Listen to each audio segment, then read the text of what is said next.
Hello Hello， 胖妮儿来喽！继续跟胖妮过情关，订阅胖妮，更新不迷路。甄嬛入选，出进宫被皇后算计，被华妃嫉妒，最后被分配到了偏远的碎玉轩。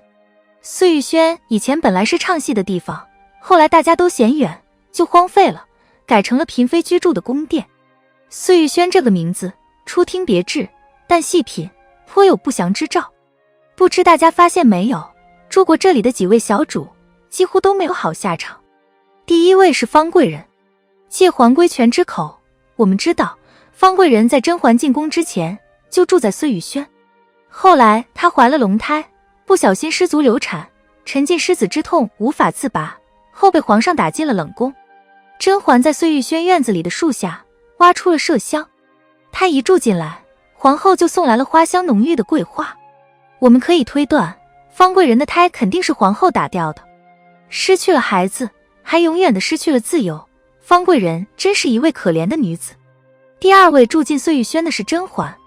甄嬛刚入宫，皇后这只老狐狸借华妃之手，把她分配到了偏远的碎玉轩居住。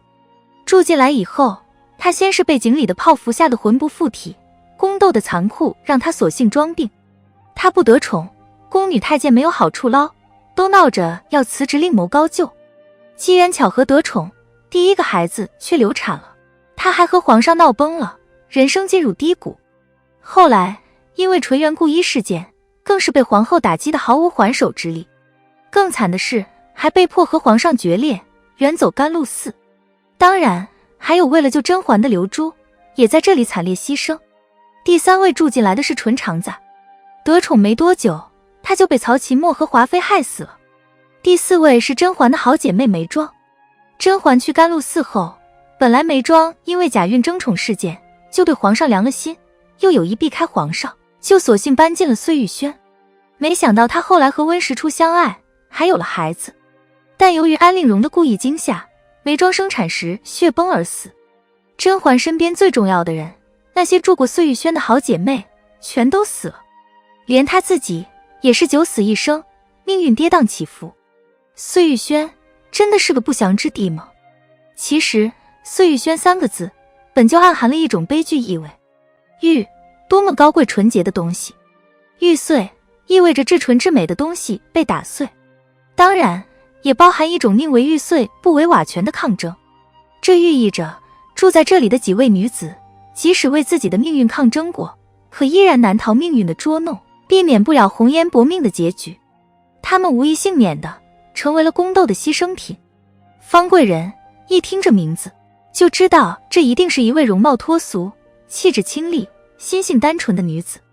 但她即使住在偏远的碎玉轩，也难逃皇后嫉妒的魔掌。别说孩子，连自己也难保全。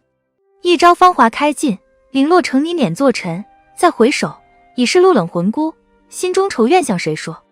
甄嬛本名甄玉环。甄嬛曾经说过，她的名字从玉从女，甄嬛就是美玉的象征。碎玉轩是甄嬛梦想开始的地方，也是她人生中的美好落幕的地方。跟皇上的爱情始于这里，也终于这里。和好姐妹相遇在这里，也告别在这里。所有的美好从碎玉轩开始，也在碎玉轩支离破碎，如梦幻泡影。方纯意意为纯真美好，犹如一块璞玉，天真鲜活，朝气蓬勃。只可惜造化弄人，最后无辜溺毙在荷花池中，实在是芳魂难平心中之恨。眉庄更不用说了，素来娴静端庄，心性高洁有风骨，宁可枝头抱香死，不曾吹落北风中。她有高贵的灵魂和不屈的气节，敢爱敢恨，勇于追求自己的爱情。只可惜她也难逃宫斗的熊熊烈火的烧灼和沉沉地狱的折磨，最终香消玉殒，魂归离恨9天，让人泪洒碎玉轩，为她肝肠寸断。其实住在碎玉轩的这几位女子，她们的命运早就被上天写好了注脚。不信咱来看碎玉轩门口那副对联：沧海月明珠有泪，蓝田日暖玉生烟。这是李商隐悼念亡妻的一首诗。且不说这让人心生寒意，且看下句时，此情可待曾追忆，只是当时已惘然。这是对住在碎玉轩里几位女子悲剧命运的伏笔。一开始，大家期待的都是美好的爱情和纯洁的友情。后来，爱人善变自私凉薄，好姐妹或成陌路仇敌，或香消玉殒，只剩自己形单影只，徒留满腔孤独和悲凉。那些和皇上共有的情爱时光，那些和好姐妹在一起的欢声笑语，都飘然而逝，不可触摸。往事如烟不可追，物是人非事事休，欲语泪先流。魂是梦，恍如昨。所有的美好都从碎玉轩开始，也从碎玉轩结束。这是碎玉轩里的女子无法逃脱的宿命。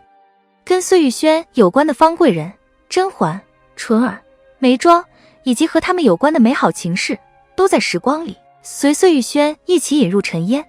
让我们怀想，这总让胖妮想起《红楼梦》里的女子，以及那句三春过后诸芳尽，各自须寻各自门，心里总像被刀子割了一下一样，隐隐生疼。